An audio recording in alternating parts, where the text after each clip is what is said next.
आइए हम परमेश्वर के पवित्र वचन से इब्रानियों की पत्री उसका 13 अध्याय 5 और 6। तुम्हारा स्वभाव लोभ रहित हो और जो तुम्हारे पास है उसी पर संतोष करो, क्योंकि उसने आप ही कहा है, मैं तुझे कभी ना छोड़ूंगा और ना कभी तुझे त्यागूंगा। इसलिए हम निडर होकर कहते हैं, प्रभु मेरा सहायक है, मैं न डरूंगा। मनुष्य मेरा क्या कर सकता है। आमीन। अभी हम गीत गा रहे थे, सयोन के सफर में मेरे मन व्याकुल ना होना कभी। दुनिया का चलने वाला मार्ग क्या है?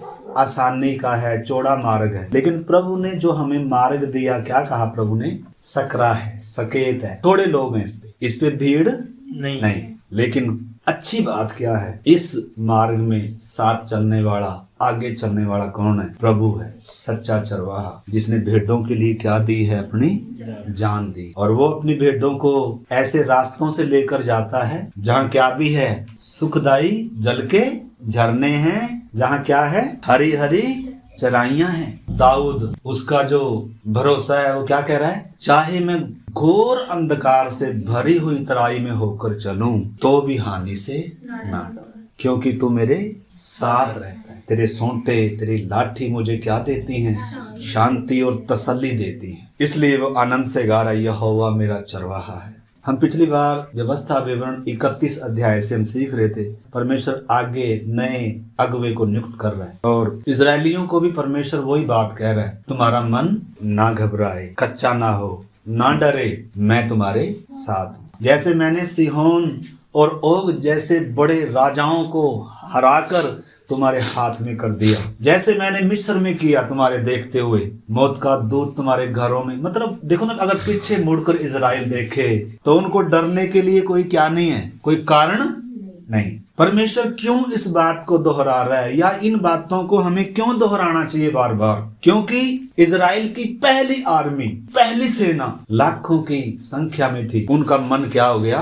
कच्चा हो गया, डर गए। तेरे कनान के वासी तो क्या हैं? ऊंचे ऊंचे हैं, लंबे लंबे हैं, कद काठी में, और हम उनके सामने क्या हैं?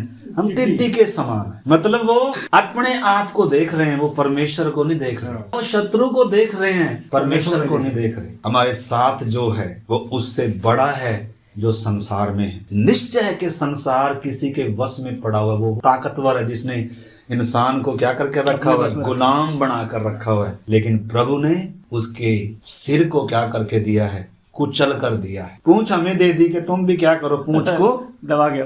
सिर मैंने कुचल दिया। अब ये क्या नहीं कर सकता? कोई हानि नहीं कर सकता। प्रभु ने कहा, मैं तुम्हें सांपों को, बिच्छुओं को रौंदने का और शत्रु की सारी सामर्थ पर क्या देता हूँ?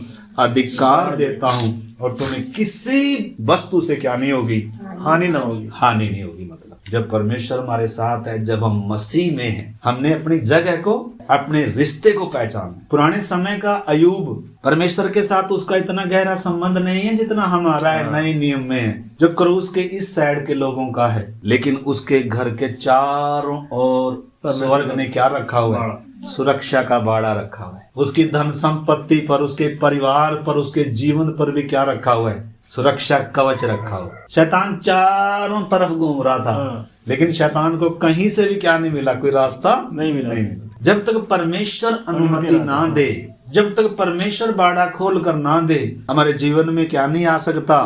लिखा है, कोई कष्ट तेरे डेरे के निकट आ नहीं। हम इतने सुरक्षित है। मतलब अब दुख बीमारी आ रही, उसका मतलब ये नहीं हम डर जाएं, हम अपने आप को ये सोचे कि मैं सुरक्षित नहीं हूँ, मैं बाड़े से बाहर हूँ। इसलिए हमने बार बार इन आयतों को दोहराना है। परमेश्वर कह रहा है, मत डर, मैं तेरे साथ हूँ। हमने जो पहली बात देखी थी, परमेश्वर वही इजरायली कौम से कह रहा है कि जैसे उन्होंने पीछे किया, वो डर गए, उनका मन कच्चा हो गया, परंतु मैंने अब तुम्हें तैयार किया, तुम्हारा मन क्या नहीं होना चाहिए? हमारे प्रभु ने भी तो यही कहा, तुम्हारा मन ना डरे, ना घबराए, परमेश्वर पर विश्वास रखो और मुझ पर भी क्या रखो? विश्वास रखो। तो दुनिया के लोग डरते हैं, क्योंकि डरने का कारण है मौत का भय लोगों पर क्या करता है? राज करता है। जिनके जीवनों में पाप का राज है, उनके जीवनों में मौत का राज है। लेकिन जिनके जीवनों में पाप की प्रभुताएं प्रभु ने तोड़ दी, उनके जीवनों में मृत्यु राज्य नहीं कर सकती। मृत्यु शत्रु है इंसान का, क्योंकि पाप की मजदूरी मृत्यु है। लेकिन एक विश्वासी जो मसीह में है, वो क्या कहता है, हे मृत्यु तेरी जय कहाँ, तेरा डंक कहाँ रहा। क्योंकि मृत्यु का डंक क्या है, पाप है, और पाप का बल क्या है, व्यवस्था है। लेकिन यीशु ने सारी व्यवस्था की मांगों को क्या कर दिया, पूरा कर दिया। इसलिए हमने समझना है, हमने अपनी जगह को और अपने संबंध को क्या करना है, अच्छे से पहचानना है। दाम देकर मैं खरीदा गया व्यक्ति हूँ। अगर पुराने समय का अयूब इतना सेफ है, सुरक्षित है, परमेश्वर की इजाजत के बिना कोई क्या नहीं कर सकता, छू नहीं सकता। लेकिन अगर कुछ समस्या आई है तो कुछ न कुछ कारण है। आपको मालूम है, अयूब को 2 गुणी क्या मिली, आशीष मिली। मतलब परमेश्वर से प्रेम करने वाले जो लोग हैं ना, उनके लिए सब बातें, चाहे कुछ भी हो जाए, चाहे कुछ भी हो जाए, सब बातें मिलकर भलाई को क्या करती हैं, उत्पन्न करती है। इसीलिए प्रभु आने देता है। प्रभु आने क्यों दे रहा है, प्रभु इजरायलियों को इस मार्ग से लेकर क्यों आया, परमेश्वर की कितनी अच्छी क्या थी, योजना थी। इसलिए मूसा इजरायलियों कह रहा है, तुमने देखा है 40 साल परमेश्वर तुमसे कैसा व्यवहार करता रहा। निश्चय कि उसने तुम्हें क्या भी होने दिया, कई बार भूखा भी होने दिया, दुख तकलीफ भी आने दिया, लेकिन उसका कुछ कारण था। क्या कारण था प्रभु, उसका कारण ये था कि वो तुम्हें क्या बनाए, नम्र बनाए, दीन बनाए। क्योंकि इंसान पाप में कठोर है, दीन नहीं है, नम्र नहीं है। यीशु मसीह दीन है, यीशु मसीह नम्र है। हमें उसके स्टैंडर्ड तक आना है, उसके स्तर तक आना है, उसके स्वभाव तक आना है। इसलिए अति जरूरी है हमारे जीवन में, अगर वो नम्रता आनी है, वो दीनता आनी है, तो कष्ट भी, दुख भी उसका क्या है, एक औजार की तरह काम करता है हमें नम्र दीन करने। इसलिए प्रभु कह रहा है, व्यवस्था विवरण 8 अध्याय, कितनी तसल्ली देता है वचन। हम पीछे मुड़कर, हमारे जीवन में दुख हो सकता है, हमारे बीच में हमारी बहन बैठी है, दुख तकलीफ में है, एक और हमारी बहन बीमार है, आपने देखो वचन से तसल्ली पाना है। प्रभु आज भी चंगा करने की क्या रखता है, ताकत रखता है।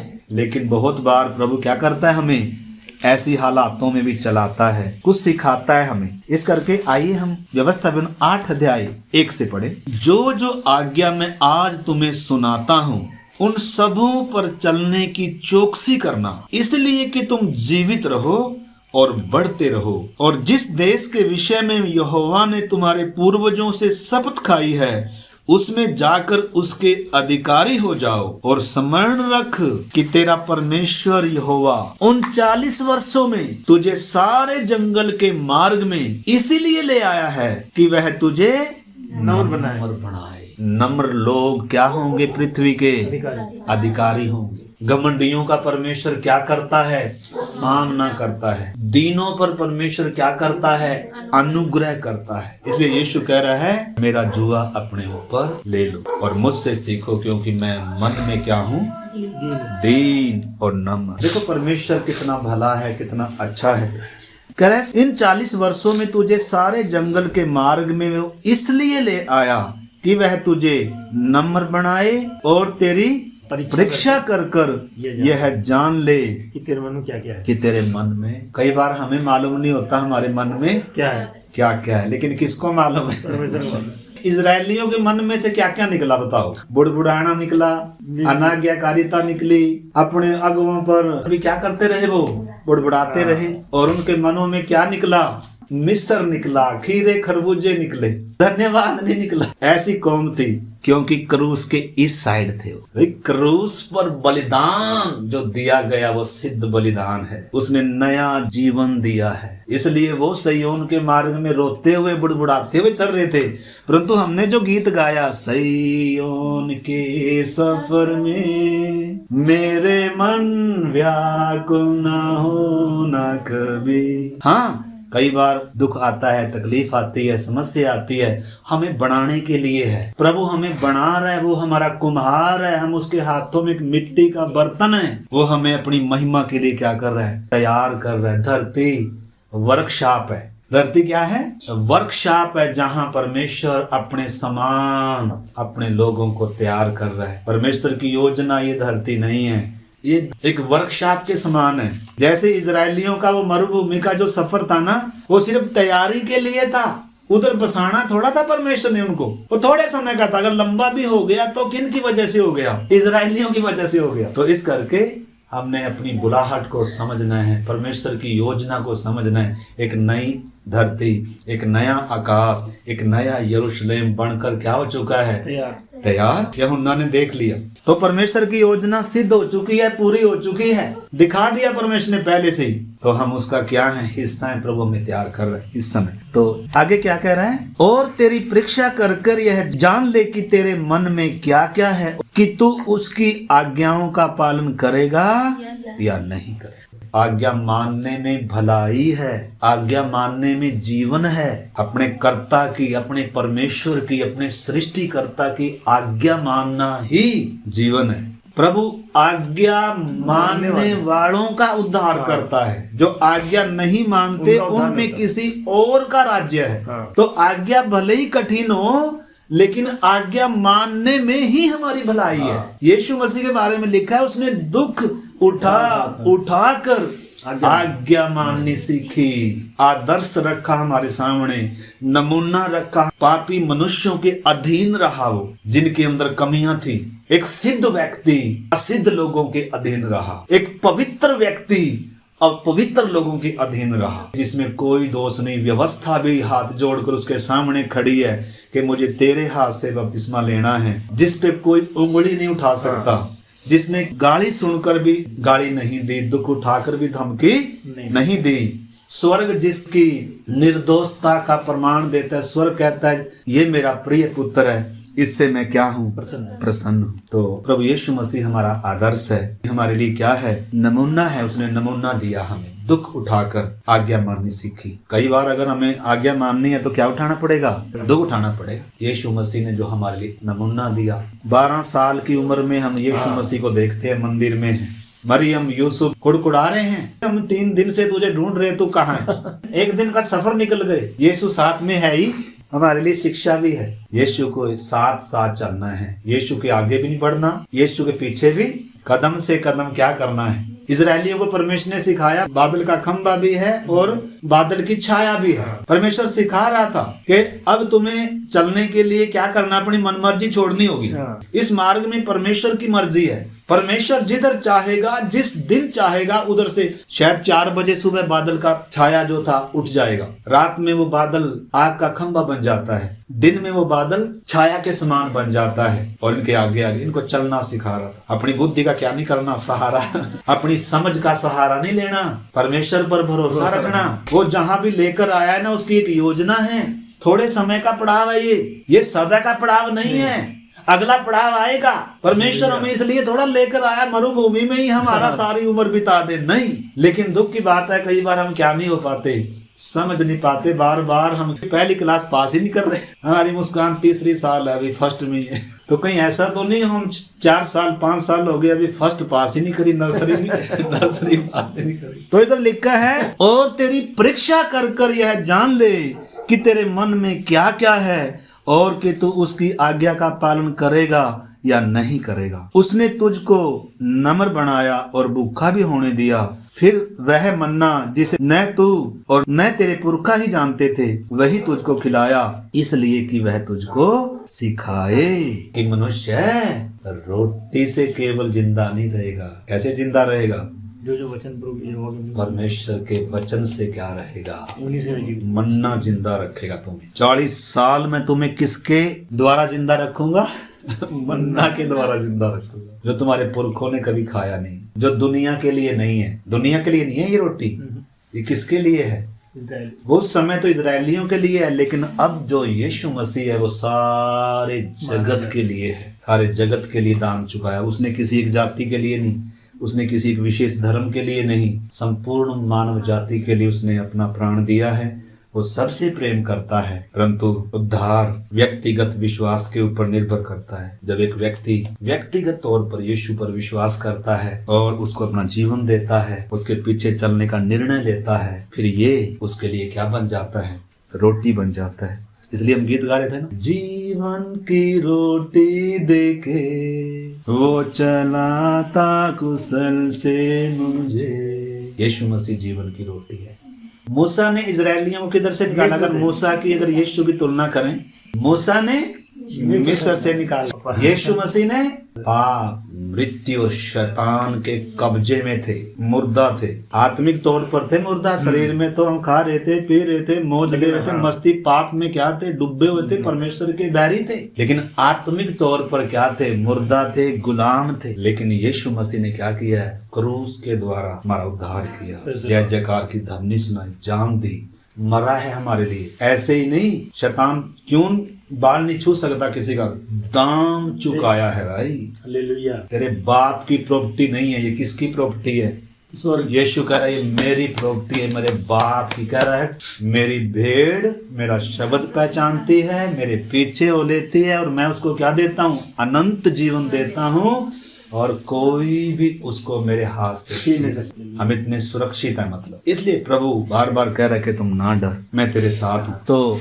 बहुत सारी बातें हैं इधर, आप समझ सकते हैं, आगे पढ़ सकते हैं। इसलिए लेकर आया, इसलिए ये परिस्थिति आने दे रहा है ताकि वो हमें सिखाए। परमेश्वर हमें सिखा रहा है, हर दिन हमें बच्चे के समान क्या करना है, सीखना है। प्रभु इसमें से मुझे क्या सिखा रहा है, प्रभु इन हालातों से भी मेरे लिए कुछ सीखने के लिए जरूर है, मुझे सीखने में मेरी क्या कर, मदद कर। आइए हम निकालें दूसरा तीमोथी 1 अध्याय 7 वचन। इधर लिखा है, क्योंकि परमेश्वर ने हमें भय की नहीं परंतु सामर्थ्य की और प्रेम और संयम की क्या दी है, आत्मा। यीशु ने कहा ना, मैं तुम्हें अनाथ नहीं छोड़ दूंगा, मैं जा रहा हूँ, तुम्हारा मन व्याकुल ना हो, परंतु चिंता ना करो, मैं तुम्हें एक और सहायक दूंगा, वो सर्वदा तुम्हारे साथ रहेगा। प्रभु ने कहा जब तक तुम स्वर्ग से सामर्थ ना पाओ। तो चेलों ने जब पवित्र आत्मा की सामर्थ पाया वो डरे नहीं। बड़े बड़े सम्राटों के घुटने टिक गए, कोई जेल खाना उनको रोक नहीं पाया। जो चेले उस समय डर गए, यीशु का इनकार कर कर चले गए, क्योंकि उस समय उनके अंदर सामर्थ नहीं थी। उस समय उतना, हाँ यीशु पर तो विश्वास करते थे, यीशु के पीछे भी चले थे, लेकिन उनके अंदर खड़ा होने की क्या नहीं थी, ताकत नहीं थी। दिलेरी से परिस्थितियों का सामना करने की, मृत्यु का सामना करने की क्या नहीं थी। लेकिन जब उन्होंने सामर्थ पाई, पवित्र आत्मा पाया, उस समय उन्होंने मृत्यु को ललकारा, शैतान को ललकारा, उसके सारे गढ़ों को क्या किया, तोड़ा, और यीशु मसीह का झंडा पूरे पृथ्वी की छोर तक क्या कर दिया, फैला दिया। और उनकी पहचान थी कि जगत को उल्टा पुल्टा करने वाले यहाँ भी आ गए। जगत को उल्टा पुल्टा करने वाली है वास्तव में कलीसिया, जगत को बुनियाद से हिलाने वाली है वास्तव में कलीसिया। परंतु कब, जब पवित्र आत्मा से भरी हुई कलीसिया है, जब विश्वास से परिपूर्ण कलीसिया है। तो इस करके हमने उस अगले पड़ाव तक आना है मेरे प्यारे भाई बहनों। हमने मरुभूमि के वो पड़ाव जो परमेश्वर हमें सिखा रहा है, सीखते हुए क्या करना है। अभी हम इस व्यवस्था विवरण के बाद कौन सी किताब में जा रहे हैं, यहोशू की किताब में जा रहे हैं, यर्दन पार। तो इधर परमेश्वर का पवित्र वचन जो हम पढ़ रहे हैं, मतलब परमेश्वर ने हमें भय की आत्मा नहीं दी, परमेश्वर ने हमें डर की आत्मा नहीं दी। हम व्याकुल रहें, उदास रहें, हाँ कुछ कारण होंगे, बीमारी होगी, शायद डॉक्टरों को भी इलाज नहीं मिल रहा होगा, शायद काफी दिनों से हम बीमार पड़े होंगे, बच्चे सही नहीं होंगे, बहुत सारी ऐसी हालातों से शायद हम जा रहे होंगे। देखने में शायद लगे परमेश्वर ने शायद हमें छोड़ दिया, या परमेश्वर शायद हमारी प्रार्थना नहीं सुन रहा। लेकिन जिसने वायदा किया है ना, वो वायदे का क्या है, पक्का परमेश्वर। हमें उस बात का क्या करना है, भरोसा करना है। देखो आप यशाया की किताब निकाले, 41 का 10 पढ़े, यशाया 41 का 10। मत डर क्योंकि मैं तेरे संग, इधर उधर मत ताक क्योंकि मैं तेरा परमेश्वर हूँ। मैं तुझे दृढ़ करूंगा और तेरी सहायता करूंगा, और अपने धर्म दाहिने हाथ से मैं तुझे, ये मतलब वायदा है परमेश्वर का। एक गीत हम गा रहे थे, मिट्टी का मेरा ये भवन नष्ट हो जाने पर भी मेरे प्रिय की आमद निकट होंगे। हर दिन मैं क्या हो रहा हूँ, उसके लिए तैयार। ये परिस्थिति मुझे तैयार करने के लिए है। ये मिट्टी का छिलका है वास्तव में। अंडे पर जैसे छिलका होता है ना, वो थोड़े समय के लिए है, वो नहीं है असली। अंडे का जो छिलका है ना, वो तो थोड़े समय के लिए, उसकी कीमत तब तक है जब तक अंदर असली है। और असली भी खाने पीने के लिए थोड़ा है। असली ने भी मुर्गी के पंखों के तले आना है, ताकि मुर्गी उसके अंदर क्या डाले, अपना स्वरूप डाले, अपनी समानता डाले। 21 दिन हम सबको मिले हैं। हमें परमेश्वर ने किसके अंदर रखा है, छिलके के अंदर रखा है शरीर के अंदर रखा हुआ है। सर्दी इसमें लगती है, गर्मी इसमें लगती है, दुख तकलीफ इसका सामना करना पड़ रहा है। लेकिन पौलुस परमेश्वर का दास कलीसिया को पत्र लिखते समय क्या कह रहे हैं, देखो वचन पढ़ लीजिए, फिर हम यशायाह में आएंगे। दूसरा कुरिन्थियों 4 अध्याय हम 16 वचन पढ़ते हैं। इसलिए हम हियाब नहीं छोड़ते। इजरायलियों में क्रूस के उस साइड और क्रूस के इस साइड के विश्वासियों में, परमेश्वर के लोगों में अंतर क्या है? पौलुस क्या कह रहा है? इसलिए हम हियाब नहीं छोड़ते, यद्यपि हमारा बाहरी मनुष्यत्व, बाहरी शरीर नष्ट या कमजोर भी होता जाता है, तो भी हमारा भीतरी मनुष्यत्व दिन प्रतिदिन नया होता जाता है। भीतरी मनुष्यत्व जो परमेश्वर से जन्मा है, जो परमेश्वर के स्वरूप में है, जो परमेश्वर की धार्मिकता में है, जो परमेश्वर की पवित्रता में सिरजा गया है, जो कभी पाप करता ही नहीं है, जिसमें पाप है ही नहीं है। क्यों? क्योंकि वो वचन से जन्मा है। हमारा बाहरी मनुष्यत्व माँ बाप से जन्मे हैं, लेकिन मेरा भीतरी मनुष्यत्व वचन से जन्मा है। अविनाशी सदा ठहरने वाले बीज के द्वारा हमने क्या पाया है? नया जन्म पाया है। तो इधर पौलुस कह रहा है हमारा भीतरी मनुष्यत्व दिन प्रतिदिन नया होता जाता है, नया या बढ़ता जाता है, क्योंकि हमारा पल भर का हल्का सा क्लेश, पल भर का, अगर उस अनंत काल को हम देख रहे हैं, उसके सामने ये पल भर का है 100 साल का जीवन। अगर हम वो नहीं देख रहे तो ये 100 साल का जीवन, 50 साल का जीवन या 10-20 साल का जो जीवन है हमारे लिए बहुत क्या लगेगा? लंबा लगेगा। अगर हमें आशा नहीं है, अगर हमें उम्मीद नहीं है, अगर हम अनंत काल को नहीं देख रहे हैं, अगर एक नया यरूशलेम हमारे सामने नहीं है। अब्राहम के सामने वो स्थिर नेम वाला नगर था, उसकी बाट जो रहा था, इसलिए वो धरती पर वो चीजें उसको क्या नहीं कर पाई? रोक नहीं पाई। तो इधर परमेश्वर का वचन कहता है क्योंकि हमारा पल भर का हल्का सा क्लेश हमारे लिए बहुत ही महत्वपूर्ण है, बहुत ही जरूरी है। परमेश्वर हमें रूप दे रहा है, परमेश्वर हमें बना रहा है, परमेश्वर हमें सिखा रहा है। बहुत जरूरी है ये चीजें। इसलिए दुख तकलीफ मसीह जीवन का हिस्सा है। निंदा, बदनामी, कष्ट, क्लेश सत्य के लिए, यीशु के लिए हमारे जीवन का क्या है? हिस्सा है। आनंद के साथ, धन्यवाद के साथ इसका भी क्या करना है? हमने स्वीकार करना है। प्रभु बना मुझे, क्योंकि बहुत सारी हमारा मैल लहू से धुलता है, बहुत सारी चीजें हम वचन से शुद्ध होते हैं, लेकिन बहुत सारी चीजें आग सोने को क्या करती है? चांदी को क्या करती है? शुद्ध करती है। प्रभु का वचन कहता है आग की भट्टी, दुख रूपी आग की भट्टी किस लिए है? ताने के लिए है, बनाने के लिए है। क्योंकि हमारे अंदर क्या है? बहुत सारी आदम का स्वभाव है, ऐसे स्वभाव है जो जल्दी से निकलता नहीं। परमेश्वर फिर हमारे ऊपर क्या करता है? कई प्रकार के औजार, कई प्रकार के भट्टी में, जैसे चांदी 7 भट्टी से ताई जाकर क्या की जाती है? शुद्ध की जाती है। तो इस करके हम परमेश्वर के सुरक्षित हाथों में हैं। परमेश्वर हमारा निर्माता है, कुम्हार है। हमारा क्या है? वो सुनार भी है। जैसे सुनार चांदी को ताता है, कुम्हार मिट्टी को बनाता है, परमेश्वर हमारे लिए सब कुछ है। वो रूपे का ताने वाला लेवियों को शुद्ध करेगा ताकि धार्मिकता के साथ वो परमेश्वर की क्या चढ़ाएं? अपने लोगों को पवित्र करता है, प्रभु सिद्ध करता है। इधर लिखा क्योंकि हमारा पल भर का हल्का सा क्लेश हमारे लिए बहुत ही महत्वपूर्ण है और अत्यंत महिमा उत्पन्न करता जाता है। और हम तो देखी हुई वस्तुओं को नहीं परंतु अनदेखी वस्तुओं को देखते रहते हैं। क्योंकि देखी हुई वस्तुएं थोड़े दिन की हैं, परंतु अनदेखी वस्तुएं सदा बनी रहती हैं। हम किसको देख रहे हैं? पौलुस किसको देख रहा है? एक विश्वासी ने किसको देखना चाहिए? अनदेखी दुनिया, विश्वास से देखना है। स्वर्गीय बातों को, स्वर्गीय वस्तुओं को, आत्मिक बातों पर मन लगाना है। धरती का जो हमारा जीवन है थोड़े समय का है, सफर में हम आगे हर दिन क्या करना है? आइए यशायाह की किताब 43 अध्याय भी निकाल लीजिए। मौत दुनिया को डराती है, शैतान दुनिया को डराता है, दुख तकलीफ दुनिया को डराती है, लेकिन परमेश्वर के लोगों के ऊपर अगर ये चीज राज करती है तो वो अज्ञानता के कारण करती है। परमेश्वर कहता है मेरे ज्ञान के ना होने से मेरी प्रजा क्या है? डरी हुई है। मेरी प्रजा क्या हो रही है? बंधुआई में जाती है। मेरी प्रजा नाश हो रही है। क्यों? क्योंकि अपने कर्ता को नहीं पहचानते मैं कौन हूँ। इस करके परमेश्वर इधर यशायाह में क्या कह रहा है? यशायाह 43 अध्याय का 1 से पढ़ते हैं। पढ़े। हे इज़राइल तेरा रचने वाला और हे याकूब तेरा सृजनहार यहोवा अब यूं कहता है मत डर, क्योंकि मैंने तुझे छुड़ा लिया है। आमीन। हे इजराइल तेरा रचने वाला बोल रहा हूं मैं, समझ ले मैं कौन बोल रहा हूं, तेरा रचने वाला, और हे याकूब तेरा सृजनहार यहोवा अब यूं कहता है मत डर। भले तेरे चारों तरफ सेना छावनी डाले, दाऊद कहता है चाहे सेनाएं चारों तरफ क्या डालें, छावनी डालें, तो भी मैं क्या नहीं करूंगा, ना डरूं, क्योंकि तू मेरे साथ है। ऐसा विश्वास सचमुच में हमारे अंदर भी इन्हीं दिनों क्या आना है, विकसित होना है। परखा हुआ विश्वास, ताया हुआ विश्वास, दुखों में, तकलीफों में, समस्याओं में, परीक्षाओं में ताया हुआ विश्वास, उसकी कीमत है बड़ी। आगे कहता है मत डर क्योंकि मैंने तुम्हें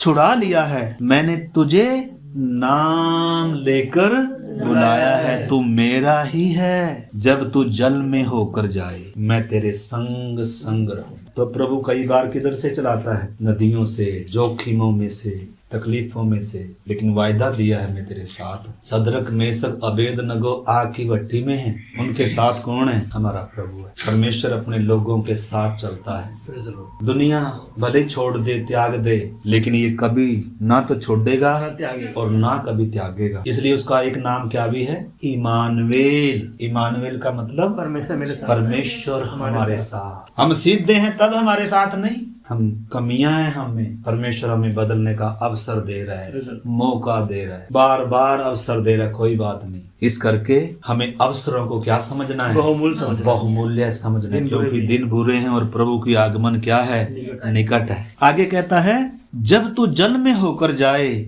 मैं तेरे संग संग रहूंगा, और जब तू नदियों में होकर चले तब वे तुझे न डुबा सकेंगी, और जब तू आग में चले तब तुझे आंच न लगेगी, और उसकी लो तुझे न जला सकेगी। वायदा है उसका। अगर तू मुझ पर विश्वास करेगा, सदरक मेसक अबेदनगो उसका उदाहरण है, दानियल उसका उदाहरण है। सियों की मांद में जाना मंजूर है। हे मौत, मौत को ललकारा उन्होंने। जो परमेश्वर को जानने वाला व्यक्ति है, जो परमेश्वर पर भरोसा करता है, वो मौत से छिपकर कहीं भागता नहीं है, मौत को ललकारता है, हे मृत्यु तेरी जय कहाँ है। मैंने अमरता पाई है। जब तक पतरस ने, जब तक यूहन्ना ने या प्रेरितों ने, चेलों ने, जब तक वो अमरता का अनुभव नहीं पाया था, पवित्र आत्मा की सामर्थ्य जब तक उनके ऊपर नहीं आई थी, तब तक वो डरे हुए थे। इसलिए प्रभु को एक बार झील में लेकर गया, आंधी तूफान को आने दिया, और वो क्या कर रहे थे, डर रहे थे, चिल्ला रहे थे, हे प्रभु तुझे हमारी चिंता नहीं, देख हम मर रहे हैं। प्रभु क्या कह रहा है, हे अल्पविश्वासी,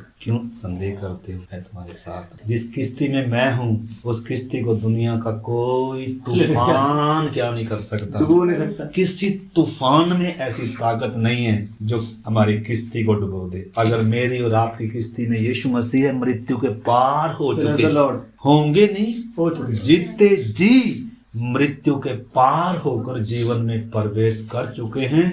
इसलिए उधर खड़ा होकर पतरस, पौलुस क्या कह रहे हैं, हे मृत्यु तेरी जय। क्रूस के द्वारा जय जयकार की क्या सुनाई है, कोई मेरे लिए मर चुका है, मेरे पाप की सजा किसी ने ले ली है। तो इस करके परमेश्वर क्या कह रहा है, तुझे आंच न लगेगी, तुझे लो न जला सकेगी, क्योंकि मैं यहोवा तेरा परमेश्वर हूँ, इजराइल का पवित्र, मैं तेरा उद्धार करता, तेरी छड़ौती में मिस्र को और तेरे बदले कूश को और सभा को देता हूँ, और मेरी दृष्टि में तू अनमोल और प्रतिष्ठित ठहरा है। अभी हम गा रहे थे ना, दुनिया की नजरों में भले मूर्ख गिना जाऊं, लेकिन तेरी नजरों में प्रतिष्ठित गिना जाऊं। प्रभु हमें कैसे गिन रहा है, कह रहा है तू मेरी दृष्टि में क्या है, अनमोल है। अनमोल, क्योंकि मेरी और आपकी कीमत बहुत बड़ी चुकाई गई है। हम उसकी दृष्टि में अनमोल हैं, हम उसकी दृष्टि में क्या ठहरे हैं, प्रतिष्ठित ठहरे हैं, और मैं तुझसे प्रेम रखता हूँ। इस कारण मैं तेरे बदले मनुष्यों को और तेरे प्राण के बदले राज्य के लोगों को दे दूंगा। मत डर, क्योंकि मैं तेरे साथ हूँ। मैं तेरे वंश को पूर्व से ले आऊंगा और पश्चिम से भी इकट्ठा कर लूंगा, और उत्तर से कहूंगा दे दे, और दक्षिण से कि रोक मत रख। मेरे पुत्रों को दूर से और मेरी पुत्रियों को पृथ्वी की छोर से ले आओ, हर एक को जो मेरा कहलाता है, जिसको मैंने अपनी महिमा के लिए सिरजा और बनाया, जिसको मैंने रचा और बनाया। हम परमेश्वर की महिमा के लिए सिरजे गए हैं, हम परमेश्वर के लिए सिरजे गए हैं, नाश होने के लिए नहीं, शैतान के गुलाम रहने के लिए नहीं। तो इस करके हमने उस बात को पहचानना है। हमने 31 अध्याय में से कुछ बातें देखी थी। परमेश्वर कह रहा है कि पीछे मुड़कर नहीं देखना, जैसे 32 लाख ने किया, तुम ऐसे नहीं करना। हियाब बांधो, मैं तुम्हारे साथ, मैं तुम्हें कनान देश तुम्हारे वश में करूंगा, जीत के दूंगा। परंतु तुम क्या नहीं होना, डरना नहीं शत्रु को देखकर। हमें भी हियाब नहीं छोड़ना, डरना नहीं। हमें परमेश्वर ने भय की आत्मा नहीं दी, हमें सामर्थ की आत्मा दी। अगर हमारे अंदर डर है तो उसका कुछ न कुछ जरूर कारण होगा। इन दिनों हमने अपने डर का क्या करना है, समाधान करना है। प्रभु के चरणों में बैठकर क्या करना है, बल पाना है। अपने संबंध को परमेश्वर के साथ क्या करना है। अगर सदरक मेशक अबेदनगो अपने आप को आग की भट्टी में जाने दे सकते हैं, जो खरीदे भी नहीं थे, जिनके लिए यीशु क्रूस पर भी नहीं मरा था, हमारे लिए तो उसने क्या दिया है, दाम चुकाया है, कीमत दी है। तो परमेश्वर की उपस्थिति पर भरोसा रखना हम सीख रहे थे, वायदे पर भरोसा रखना है। परमेश्वर मेरे साथ है, कभी नहीं छोड़ेगा। सब छोड़ जाए कोई बात नहीं, कोई गम नहीं। कई बार हमें होता है परमेश्वर छोड़ दे, लेकिन दुनिया ना छोड़ दे बस हम, या दुनिया को नहीं मैं छोड़ दूंगा बस। आपको मालूम है यीशु को सब ने छोड़ दिया, कोई गम नहीं है। चेलों को पहले बोल दिया था तुम मुझे छोड़ जाओगे भाई, तुम वायदे तो कर रहे हो प्रभु हम तुझे कभी नहीं छोड़ेंगे, लेकिन तुम मुझे छोड़ जाओगे भाई, मेरा इनकार करोगे। वन मुर्ग जब तक 3 बार मांग तब तक देगा नहीं, जब तक पतरस तू मेरा क्या ना कर ले, 3 बार इनकार ना कर ले।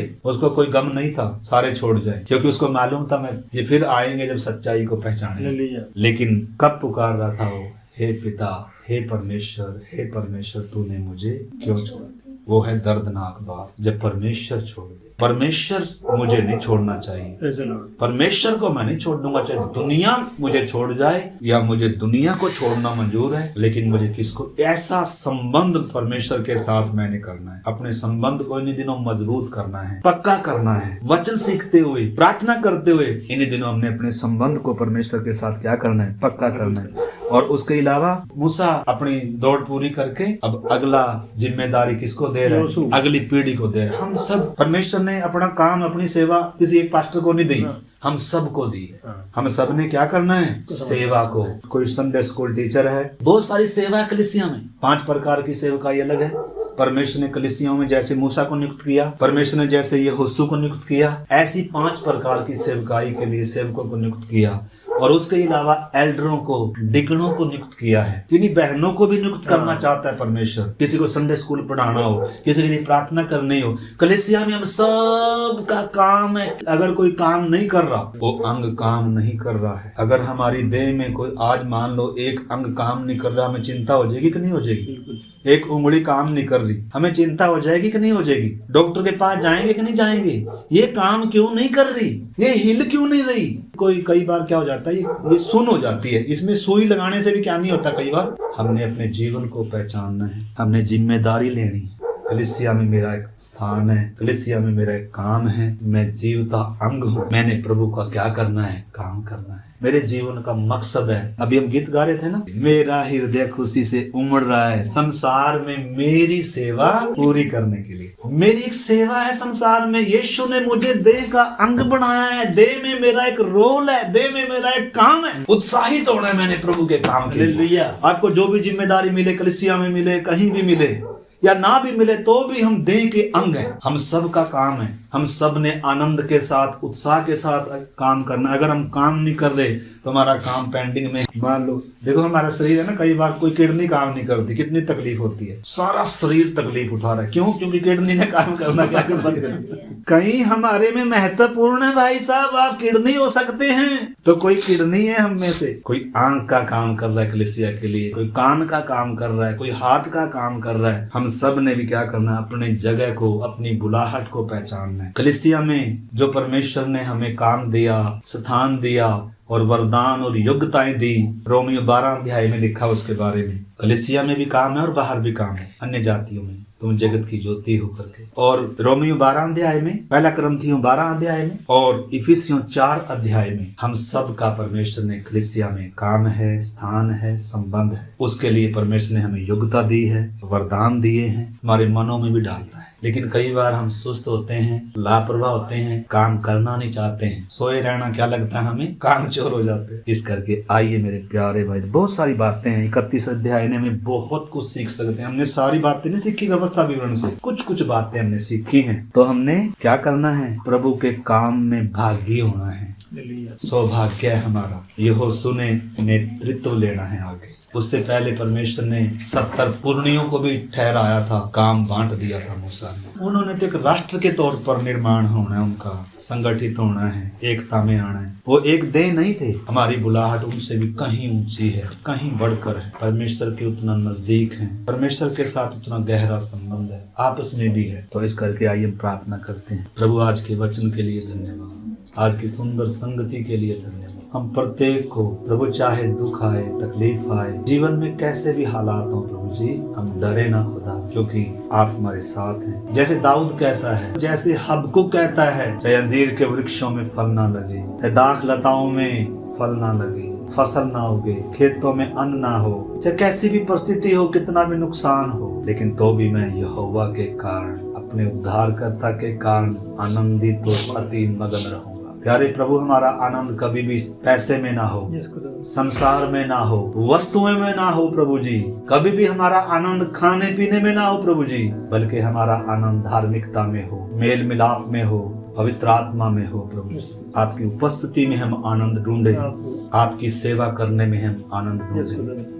आपने हमें ये सौभाग्य दिया है, आपने हमें इस योग्य बनाया प्रभु जी कि हम आप में हिस्सा डालें। प्रभु, आपके राज्य में आपने हमें ये सौभाग्य दिया है। हम प्रत्येक को प्रभु इन दिनों सचमुच में अपने जीवन की कीमत को, अपने समय की कीमत को, आपने जो हमें दिया उस बेशकीमती बुलाहट उद्धार की कीमत को पहचानने में सबकी सहायता करें। अगर अभी तक किसी ने उद्धार नहीं पाया, प्रभु विनती करते इन दिनों प्रत्येक का उद्धार हो जाए, मन खुल जाए, समझ खुल जाए। प्रभु, प्रयागराज में इस समय कितने लोग नदी में नहा रहे हैं पापों की माफी के लिए, कितने हठ योग कर रहे हैं प्रभु। पिछले दिनों भगदड़ मच गई, कितने लोग दुखी परेशान है प्रभु। पापों की माफी के लिए इंसान कहाँ कहाँ जा रहे हैं। वो ये सोच रहे हैं इसको डुबकी लगाने से हमारे पाप माफ हो जाएंगे, हमारा मोक्ष हो जाएगा, हमें मुक्ति मिल जाएगी। लेकिन प्यारे प्रभु, इंसान की सोच है खुदा, मुक्ति के दाता आप हैं प्रभु जी। आपने हमारी आंखें खोली, इसलिए धन्यवाद। विनती करते हैं हमारे हिंदुस्तान के इस बड़ी भीड़ पर भी आपका प्रकाश चमक जाए प्रभु, उनका उद्धार हो जाए। आप हमें प्रभु ऐसा जीवन दे, हम बहुत से लोगों के लिए आशीष, उद्धार, छुटकारे का कारण हो जाए। हम उन लोगों के लिए प्रार्थनाएं करें, हम उन लोगों तक तेरा वचन पहुंचाएं प्रभु जी। और जिस मोहल्ले, क्षेत्र, जगह में आपने में रखा है, उधर आपकी ज्योति बनकर, पिता आपकी निष्कलंक संतान बनकर, भोले और निर्दोष होकर, टेढ़े और हठीले लोगों में पिता परमेश्वर जलते दीपकों के समान जीवन के वचन को लिए हुए हम दिखाई दें। हमारा चरित्र, हमारी जीवन शैली, हमारा स्वभाव ऐसा बन जाए। तेरा वचन हमें हर दिन बनाए प्रभु जी। आपके हाथों में सौंपते हैं। धन्यवाद, आपने हमारी प्रार्थना को सुना। आदर महिमा आपको देते हुए प्रार्थना को प्रभु यीशु मसीह के नाम से हम मांगते हैं, आमीन। अब हमारे प्रभु यीशु मसीह का अनुग्रह, पिता परमेश्वर का प्रेम और पवित्र आत्मा की संगति, सहभागिता हम सबों के साथ, दुनिया भर में प्रभु के लोगों के साथ यीशु मसीह के आगमन तक होती रहे, आमीन।